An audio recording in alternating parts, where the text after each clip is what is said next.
What's going on, YouTube? Wavy back. Quick little intro today. If you're watching this video, then obviously you know what's going on and taking place here. This is just going to be episode 2 of our journey into the appendices for Lord of the Rings behind the scenes. This episode is going to just be one video from the playlist because this one is 40 minutes and the next one is 40 minutes. I figure if they're willing to give episodes, such a dedicated allotment of time, like for the entire playlist, then I can probably do, I'll do the same for my video just to give it the respect it has clearly got. This one is the designing Middle Earth one, so pretty excited about this one. Hopefully it's going to be about the sets and scenery, so maybe we'll see some New Zealand stuff in this one. But yeah, very excited to get into this. Feel free to leave a like, drop a comment, let me know what you think, what else you think I should check out here on this channel, and subscribe if you're new. Feel free to stick around and hang out on this journey with us as we learn more lore and secrets to the designing and creation of Middle Earth in these movies. It's been an absolute blast, and you are more than welcome to join us. But yeah, with all that being said, I won't keep you too long in this intro, so let's go ahead and jump into the second episode. Into this world, which is, fairy Episode tales, 2, baby. dragons, and it's how authentic, genuinely authentic it feels. That you start I would to agree. believe that somehow Tolkien found some lost parchment and a true. It really does feel historical like events. real Has that history at times. believability about it. While we were working on the screenplay, we were able to start a team of people designing of what you need to build, or in the book you don't actually have to wait for the script to finish, unlike Yeah, they had that rough draft. I didn't want fantasy movie Hollywood draft. sort of. From this point on, I want to think that Lord of the Rings is real, that it was actually history, that these events happened. And So it is a good thought process to have for something like this. Hobbiton still exists. It's overgrown with weeds and it's been run down and neglected. We're the luckiest film crew in the world. We were able to shoot on the real locations that these real events actually took place in. And That would help get me in the zone. there's 40 years of artwork that people have done. And out of all the illustrations, all the artwork that's been done in calendars and books and, album, the work of Alan Lee and John Howe impressed us the most. 12 to 14 months while we were Damn. working on the screenplay. Looks sick. But we actually had these guys involved in the film as conceptual Oh. artists. We put together a package and we FedExed this to this address, and we were tracking the FedEx, and then she phoned back, yes, it's arrived in the village, it's just looking for a street. And then we got a call back from FedEx saying, yes, so it's been delivered. And we knew at that exact moment that Alan had signed for this thing at his front door and he'd got it. He sent over a copy of Heavenly Creatures, That's which funny. I'd heard of. We thought, oh well, he'll probably get in touch in a day or two. And about 3.5 hours later, Alan phoned up. I didn't really need to think about it, actually. I just sort of said, yes, I'll come out. We tracked I mean, why John not? Howe, who It was about 2 or 3 in the morning. It's a As crazy somebody in Bob. New Zealand it was really a question of waiting for them to finish so I could say yes. That's cool. And they actually met each other for the first time. These are two renowned Tolkien artists that had never met each other before. They met each other on the plane Really? flying to New Zealand. And we joined in with Weta's team of designers as well. New Zealander, and Richard's worked on almost every film that I've made. It was certainly since Meet the Feebles. I wanted Grant Major to design the film, and Grant had worked with me on Heavenly Creatures and the Frighteners.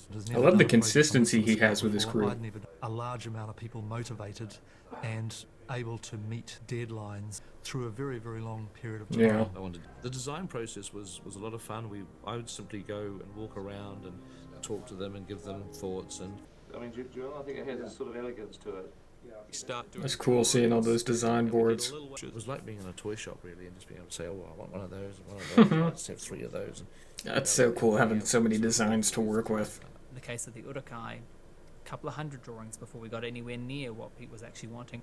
Peter's. Really? And you'd go away thinking to yourself, I've got to get this right. And it was really stimulating. That's cool. He pushed Alan and I much, much farther than we would have normally gone on our own in a design process. We wanted the dwarvish culture to be very, very distinctly different from, the Gondorian or the The Elvish. Yeah, I would say they succeeded. We wanted to make it look like you could look at a piece of architecture and tell if it was Dwarven or Elven immediately just by looking at it.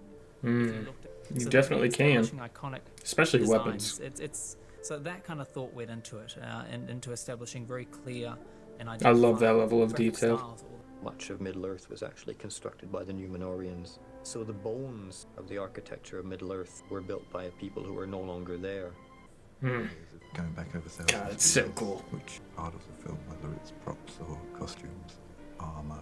Or Alan Lee is so they were soft-spoken. never actually When I first came onto the film, I began the same day as Alan Lee and John Howe. We called it a lock-off, a PJ lock-off.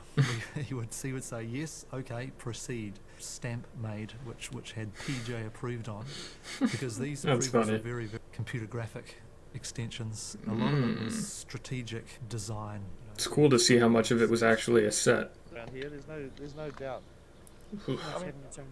Pulled out their sketch pads. They always went everywhere with pencils That's and paper. cool. You could sit in that landscape and see Hobbiton, Yeah. almost as if you could do an overlay in front of your eyes. I just thought this is a great moment. And I remember we had a video camera there, so I actually grabbed the video camera because I thought this has got to be on the DVD. And I grabbed the video camera and I actually filmed myself. I filmed some stuff with that. That's so cool. Yep.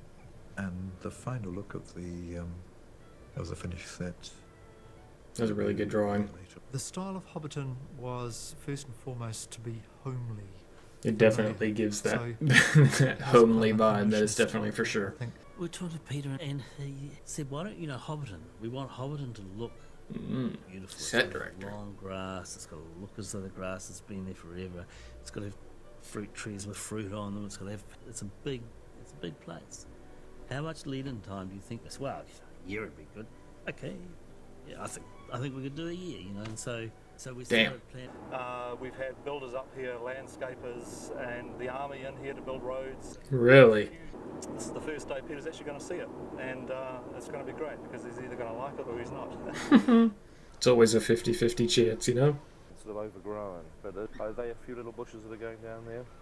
Along the fence lines and things ought to be The scrubbed. fence lines, there should be stuff all around the fence lines, yeah, you don't want those to be too clean. And as part of the we built a model of it in our art department computer. Yeah, he definitely seems like he was wanting everything to be as perfect as possible for this. We had to shift 5,000 cubic meters of earth. We had to drain a swamp, Sheesh. fill sort of little hillocks to have hobbit holes. and we cut into we planted little market gardens, and we planted So much work and detail.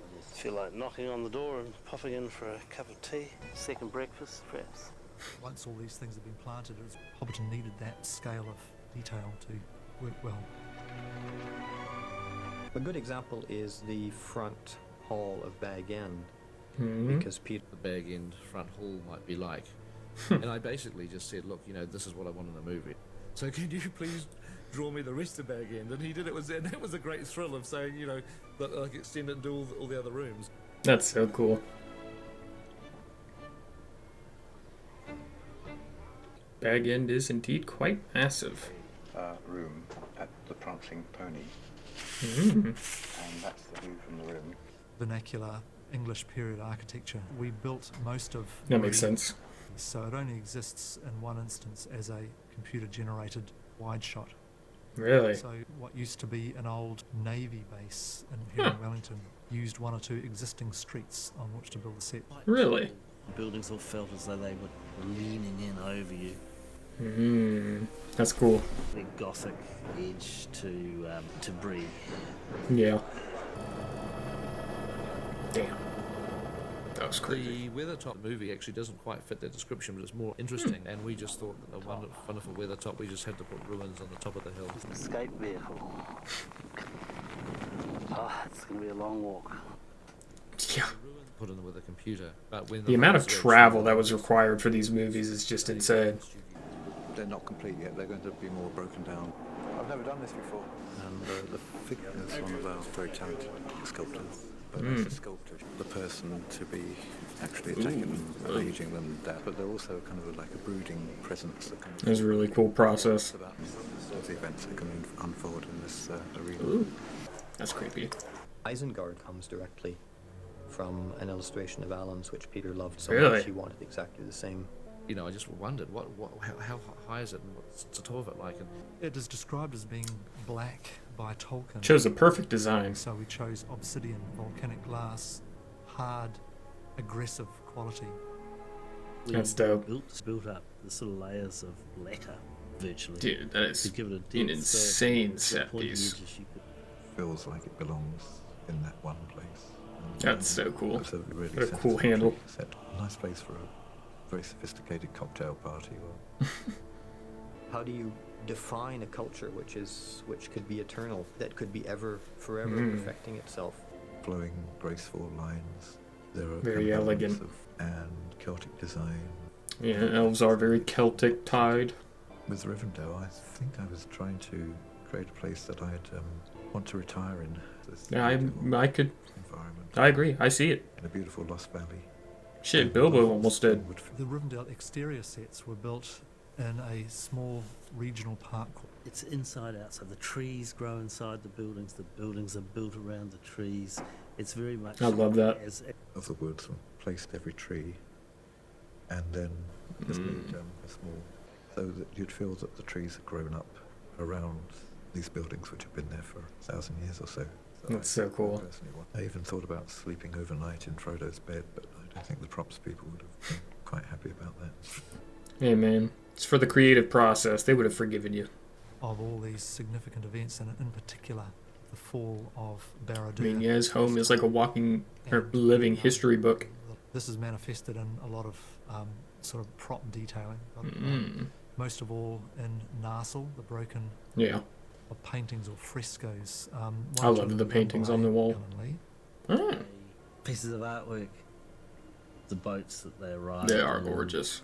other pieces of Elven history. That one's so on good. either side. The Mines of Moria was probably the most studio-based out of everything we had done to date. Really? We used miles and miles and miles of rock work. Damn. There's this, battles have happened, battles have been lost. That was pretty the closer we crazy. get to where the Balrog lives, the We decided it was going to be entirely geometric. That Interesting. the armor and the weapons and That's every dope. aspect of it, but they would build enormously impressive structures. much Yeah. of its manifest immensity of the Mines of Moria. That's so cool. That like pan out shot On the Dwarf chamber through before, the small with scale arches and structures. I changed my mind about dwarven architecture after, Really? except for you kind of just the very bottom ends of the pillars, which were kind of set. I actually didn't know that. That scene Sort looked of really based good. on one drawing that I did, which Wow. incorporated the pillar designs. And That's the central crazy. How long would a drawing like that take? it was more than just what I was imagining a staircase to look You went like. above It and was this beyond, huh? incredible cavern, an image of Sheesh. a cavern with other things happening around that hole. And that really, you know, one of the most extended sort of action set pieces in the entire movie. It's such a good scene. It still says to this day, the Fellowship run downstairs towards the bridge. That's all that it says. Really? Gonna be a little Frodo and crew here. Kind of city. What a beautiful concept art. Sheesh. Elvish, but to have a distinctly different feel. Up in treetops is obviously going to be a huge part of that difference. Definitely does have a unique vibe to it. The spiritual heart of the Elven kingdoms on Middle Earth. Ground in the beech forest, and then we built 5 like 40 feet high into the air. Oh shit. Gave them great big root structures that the guys could That's have a so little cool. settlement with nature, with the forest, you know. Yeah. part of it, as opposed to being dominating it. No, they worked in harmony. You know, I feel like that much was pretty evident of their relationship. The house, put in flats that they could live on, and perfect things like That's that. so cool. Galadriel's always been a hugely important character for me. So to see, Kate Blanchett standing in Galadriel's glade, it's very, very nice. Very exciting. That's cool. As they leave Lothlorien, we built a bit of a Damn. melon and about... I didn't realize so many of the diameter trees were props. that It makes sense though. Duh. Like, we've eventually ended up with a really interesting texture there that could look 1,000 years old. From the moment we see the Argonauts, we're sort of on the outer reaches looks so sick. of... Reminds me a lot of the statues in Naruto. So we kept back a lot of our ruined pieces, knowing that we were going to need them later on in the filming. And Smart. we made a few face that was lying on the side. So cool seeing how they make it look bigger in the movie. Had to be introduced, and it's mainly made of polystyrene. But I think it, did the trick really. Yeah. In a very, very ancient land. I would definitely agree. Type of prop that you just don't get in the prop shops or antique shops up and build everything from scratch. Jeez. We also had different props at different scales. And it meant designing everything, the whole thing. Didn't even really think about the fact that you would need 2 sizes of most stuff. Looks good. Looks good. Every pipe, Every little detail. People with these sorts of skill bases within the community. People who I was going to say, they probably had to outsource a lot. Contracted out to craftspeople, silversmiths, art makers. That's cool. buckets, wheelwrights to make wheels for wagons. It starts off conceptual, the aging to a wooden bucket to make it look as though it's carried water for 300 years. I just love the dedication and detail, man. And finding these sorts of people who are willing to work day and night for a year to make the amount of props we needed was huge. As a props department, art department had it made by an absolutely wonderful master. The next day we ended up shooting this little sequence, so I pulled off my wedding ring. And